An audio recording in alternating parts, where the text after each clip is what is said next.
छोटी से छोटी टेक्नोलॉजी हथियार यहाँ तक कि एआई के सॉफ्टवेयर के लिए भी दूसरे देशों पर निर्भर है। सर आप तो आज़ादी के 23 साल बाद तक जिंदा रहे, आपने देखा होगा कि कैसे उस समय आप जैसे महान वैज्ञानिकों के रहते हुए भी सरकारें विज्ञान की मशाल को नहीं थाम पाई। फिर आज के दौर में तो लोग विज्ञान की मशाल की लौ से भी डरते हैं। ऐसे लोग बिजली, सड़क, रेलगाड़ी, स्मार्टफोन को तो इस्तेमाल करते हैं पर विज्ञान को नकार देते हैं, क्योंकि विज्ञान जब भी उनकी रूढ़िवादी सोच पर हावी होता है तो फिर वह अंधभक्त बन जाते हैं। सर हम आज के दौर में ऐसे भारत में जी रहे हैं जहां लोग कर्म, विज्ञान, तर्क वितर्क की बातों पर भरोसा नहीं करते, बल्कि पर्ची पर लिखी हुई बातों पर भरोसा करते हैं। यानी हमने गोरे शासकों को तो हटाया और रूढ़िवादी सोच की गुलामी को नहीं हटा पाए। उठो और यह आलस करना छोड़ो, तुम तर्क वितर्क करने से डरना छोड़ो। तुम प्रोफेसर से, टीचर से क्यों डरते हो?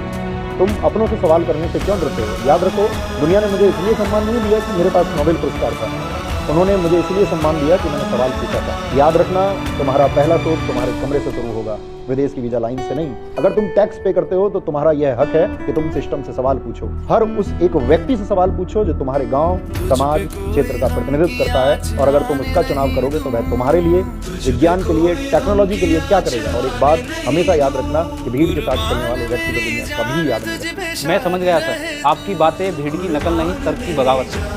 मैं सवाल पूछूंगा, मैं जरूर सवाल पूछूंगा। सर आज 21 नवंबर है, आपकी समय मैं वादा करता हूं कि विज्ञान और तर्क की आपकी विरासत को इस देश का युवा मरने नहीं देगा।